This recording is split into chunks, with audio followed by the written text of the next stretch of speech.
It is that time on a Wednesday where we talk to Husker Online Sean Callahan. Sean, good morning. Dylan Raiola officially commits to Georgia this week. I am curious in your mind, do you believe that Nebraska at any time was ever the front runner for him in the last few months before this? Sean. No, I have a hard time thinking they ever were the team to beat, just because I know the relationship he's always maintained and had with Georgia. And I know where USC was, and obviously before that it was Ohio State. I think Nebraska was in the discussion. They were, they wanted to evaluate and look at things with Matt Rule. They did that, but I still think you just take two steps back and look at Georgia. And I said this yesterday: was SIP. They're 34-1 over their last 35 games. They've won back-to-back national championships. They were his first scholarship offer when he was a JV quarterback at Burleson, Texas. Had not started a varsity game yet because they had a Power 5 guy ahead of him. I believe it was Kitna's son, the coach, John Kitna. And he had to wait his time there. So it's not like Georgia jumped on the Dylan Raiola bandwagon. They started it. They got it going. So I think there was just a relationship there in the end that they always had over everybody else, with Kirby Smart and the way they went about it. But with that said, Nebraska got as hard of a look of a program that's ever going to get one that hasn't gone to a bowl game since 2016. Okay, Sean Callahan. Sean Callahan of Husker Online joins us.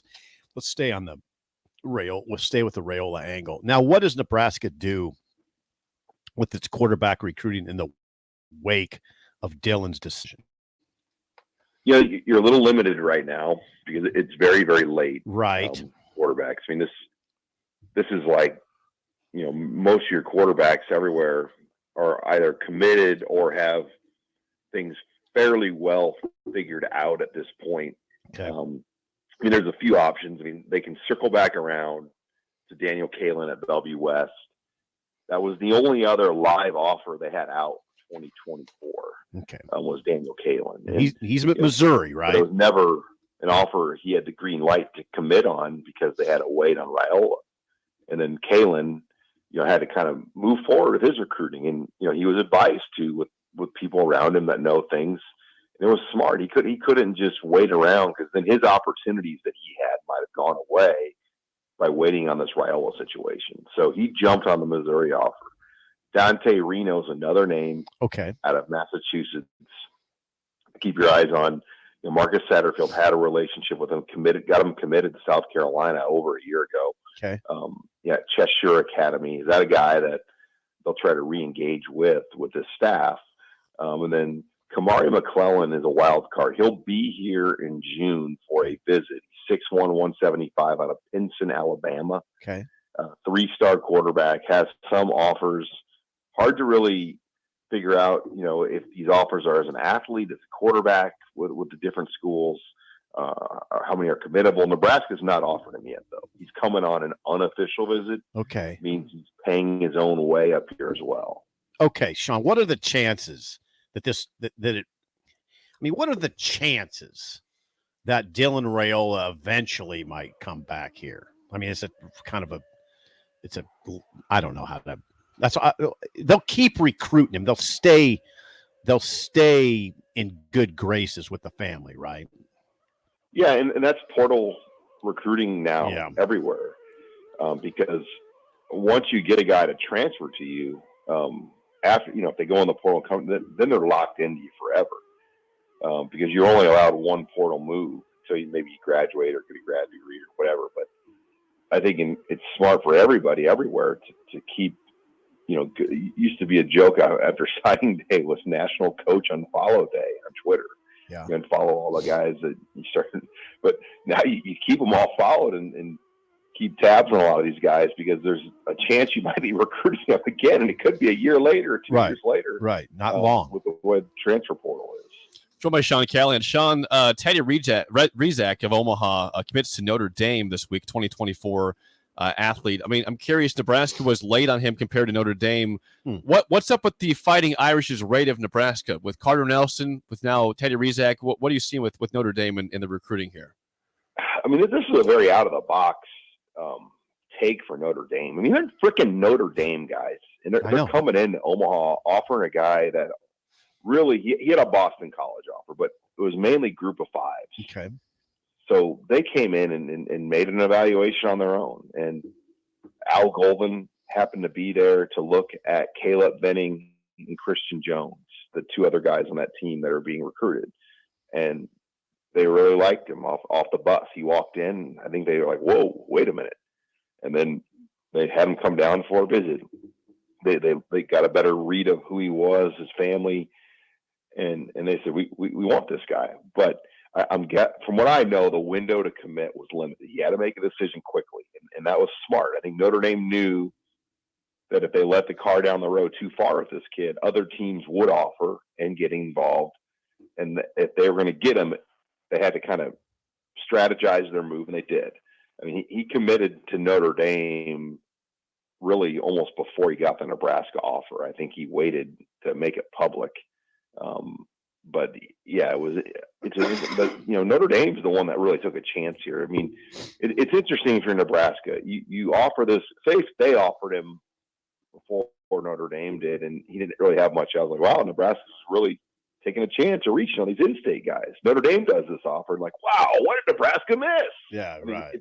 It's like you can't really win if you're Nebraska in some of these situations because they want you to be first, but then sometimes if you're too early, people are like, wait a minute, are they kind of just reaching for an in-state guy at this point?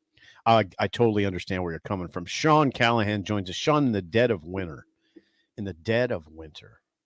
we went to Ainsworth and visited Carter Nelson. He's a tight end. He's the number 1 ranked player in the state. He has set up right now official visits to Georgia, Carter Nelson, June 2nd, and Notre Dame, June 9th. What about Nebraska? Still getting it figured out. I'm going to try to hopefully catch up with Carter this week after state track and get a better feel with where things are at. But Penn State and Nebraska are the other ones. My question is Nebraska wanting him at that June 23, that last weekend in June? Yeah, their big 23rd weekend, right? Or are they holding that off with him being a local guy, knowing that they could get him to a home game?